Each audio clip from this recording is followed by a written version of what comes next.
Hello everyone, we are members from Group 5. Glad to have you viewing our video. We will be sharing with you regarding the culture of indigenous people in Malaysia once again. What we will have to explain today is about the economic activities of orang Bidayuh. Let me introduce to all our group members before we get started. Sheren Valensia, Margareta, Camelle Voon Li Yi, Tham Wei Kit, Cheng Jui Lin, and Woon Jia Chun. So today we will present about economic activities, paddy plantation, handicrafts, employee participation differences, women's personal choice, society's view towards employment, employers' bias, lack of education, skill and training respondents, and also the conclusion. Before we get more in-depth about economic activities of Bidayuh people, let's have a brief introduction about it. As we all know, Sarawak is a state that is rich in natural resources. Most of the economic activities that are run in this state is depending on the geography factors as well as the natural resources that are available in the surrounding. Hence, the main economic activity in Sarawak is economy that is in the form of self-sufficiency or self-allowance. For your information, economic self-sufficiency is the ability of individual and family to maintain sufficient income of consistently meet their basic needs in daily life, including food, housing, essential healthcare, transportation, and etc. Most of the traditional economic activities of indigenous people in Sarawak is affected by their living environment, which include the Dayak. The Dayak refer to indigenous people of Borneo Island and they are the majority of Asians group. In addition to that, we can see that all Dayak groups have some feature in common as they live along the river, mountain tops, and highlands. Unfortunately, being the majority, yet they have a little role in the island. As told in the previous slide, Bidayuh people mostly stay within mountain area or nearby rivers. During the older times, they choose to support their living with economic activities such as a smaller scale of paddy plantation, fishery activity, culling forest products, or doing small business. Not only those, but they also hunt for wild animals such as wild boar or deer as the portion source for consumption purpose as well as selling it to the market for extra income. Due to where they are staying in the older times, they do not have many choice when it comes to finding jobs to raise their family. Traditionally, the Bidayuh Sarawak was involved in paddy planting, which is dry and wet paddy. Due to the geographical factor, Bidayuh people are mainly planting dry paddy before wet paddy is introduced to them. The dry paddy were planted on a hill slope on a rotational basis, while the wet paddy were planted on a swampy road. Dry paddy is usually lower in quality as well as yields. This is because the plantation spot which is on the mountain does not have a good watering system. Hence, most of them planted dry paddy as staple food and also sell it to other people in rather small amount if they have remaining paddy left. Slowly, with the introduction of cash crops like rubber, cocoa, pepper and palm oil, many have left to venture into planting these cash crops. Those that continue with paddy planting have dwindled. In their remote hill farms, the Bidayuh grow rice, maize and sugar cane as staples, and pepper, cocoa and rubber for cash. Other than that, Bidayuh people also sell handicraft as one of their economic activities. For those that do not know, Bidayuh people are also master of bamboo carving and skillful in producing bamboo handicrafts such as kabe bamboo basket, bamboo flutes, and other musical instruments. They have developed spud handicraft and their basketry is every bit as fine as that of the Penang, although slightly different, and they are splendid craftsmen in bamboo. Whole longhouses were built on this tough, durable material, and water supplies are delivered from remote mountain springs through complex arrays of bamboo plumbing. However, the Bidayuh community is being gradually influenced by the modern products nowadays. Many of these handicrafts have lost their places in the community. The community and the Sarawak Craft Council are working together to revive and promote these handicrafts both as souvenir products and functional items. This could provide full-time employment and income to local artisans. Other than what is explained, there are some reasons as well for differences in employment participation between Bidayuh men and women, which are gender division of labor followed by the employer's bias and lack of education, skill, and training. It is found that the Bidayuh community considers teaching as the best job, which is seen as a half-day work for their women, as they will be able to fulfill their traditional role as nurturing mothers and good housewives. The Bidayuh community still believes that the woman's primary role is to take care of their homes and concentrate more on their domestic duties. For that purpose, most of the Bidayuh women prefer to choose jobs that fit their own characteristics, such as teacher, so that they could be able to effectively combine their roles as mothers and workers. Thus, we can see that the gender division of labor were the main barriers which hinder participation of Bidayuh women from getting seriously involved in employment. In Bidayuh culture, it has always been considered that a Bidayuh woman's role is that of a housewife and mother, while the man is considered to be the breadwinner.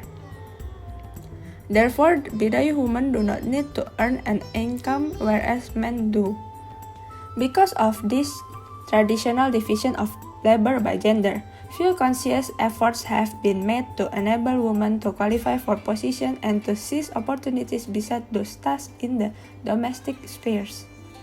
However, there are still Bidayuh women that wish to contribute to family income. These Bidayuh women are often involved as entrepreneurs for the initial source of income as well. They involve themselves in farming and gardening, which assists them to improve their socio-economic status of their family. It is also observed that the Bidayuh women have taken progressive efforts where they manipulate the individual capabilities and natural resources to produce valuable products. This effort is combined with local community through dynamic cooperation to create economic activity in the district of Bau. In order to contribute to the family income, Bidayuh women like to be involved in business. The effort is starting with the establishment of Bidayuh craft centers to promote the handcrafts as well as to generate income for the Bidayuh community.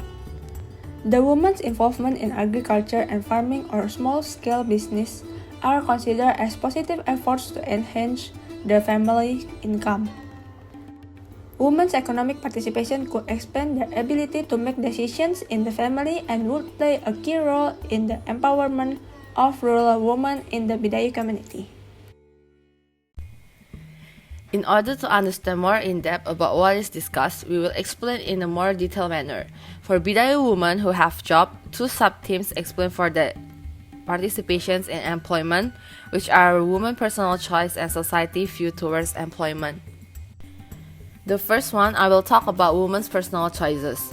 Participations of Bidayuh women in employment is very much influenced by the woman's personal choice. It shows that they are more concentrated by the demands of domestic labor and childcare, which inhibit them from participating in employment involving in flexible hours, overtime, extensive travels, or shift work, given the cost and difficulty of making childcare agreements and the difficulties of leaving children unattended. Therefore, women themselves may choose typical female occupations with low pay and less security than lacking in opportunity for upwards mobility. These jobs are often related to preserved female characteristics such as patience, dexterity, caring, docility, or to traditionally female activities within the household such as cooking, cleaning, sewing, tending the sick, and personal service of various kind. Moreover, participation of Bidayuh women in employment is greatly influenced by the women themselves, since those who have high qualifications prefer feminine kinds of job like teaching and nursing, because it could give them opportunity to pay more attention to their husband and children. Most of Bidayuh women also felt that involvement in employment is not part of their responsibility. Bidayuh women believe that it is important for them to divert more effort to the growth of their family and the successful relationship with their husband.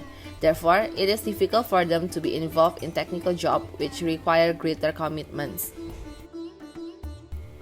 The second one is society views toward employment. The participation of Bidayuh women in employment also seems to be related to the view towards employment of the husband, parents, and society. This discouraged Bidayuh women from engaging in outside employment, as well as putting emphasis on household duties for their children and taking care of their husband rather than the serious concentrate on employment. Since they thought at first women will work but they will quit after getting married, especially for those who work in the industrial sector. Most of them who decided to quit their job were not due to their total decisions but because of the influence of their husband, who want their wives to be at house to do household chores. The demand of domestic labor and children care have also forced Bidayuh husbands to push their wives to change their job, which is more suitable for housewives and mothers. Since then, their husband attitude is placing the full responsibility on their wives and cause the latter to give more attention to the families and children. Move on to the second reason, which is the employer bias. Employers are reluctant to hire women because of their perceived higher rates of absenteeism, higher turnover, lesser human capital endorsement, and higher costs. Participation of Bidayuh women in employment is also very much influenced by employers who sometimes use criteria that are not applied to men but to women in recruiting workers. Since the Bidayuh women are constrained by the demand of domestic labor and childcare, some of the employers highly prefer men compared to women because of the reasons alluded to earlier. It is also due to the later challenging roles as a wife and a mother as well as a worker. Last but not least, lack of education, skills, and training respondent is also one of the reasons for the lower level of participation of Bidayuh women compared to men in employment. Bidayuh women have less education and skill. They were involved in agricultural work as laborers with low pay. It is very difficult for them to be involved in sectors that require some level of education and skills like manufacturing and technical sectors. With a lack of education and skills, Bidayuh women concentrate more on unskilled manual work or clerical works like general workers, cleaners, and laborers, while for Bidayuh men, they concentrate more in skilled manual position with more security, higher pay, and opportunities for upward career mobility. In a nutshell, in terms of the economic sector for the modern world, there are some numbers of Dayak who are actively involved in small medium enterprises like traditional palm oil plantation, trading, shifting cultivation, and fishery. However, most of them cannot improve because of lack of funding and capital support from the local government. Lack of education also left some of them with no choices but to only work as general workers. On the other hand, there are still studies showing that the number of Dayak graduates is increasing significantly during the past few years as the government provided them privilege in enrolling in local universities, thus broaden the employment chances that they have compared to when they are less educated. Hence, the economic activities of Bidayuh people definitely need to be improved and receive more help from local government, but as well as preserving the tradition of their tribe, as that is what makes them unique to this piece of land that is rich in ethnic diversity. Okay, that's all from us. Hope you enjoyed this video. Thanks for watching.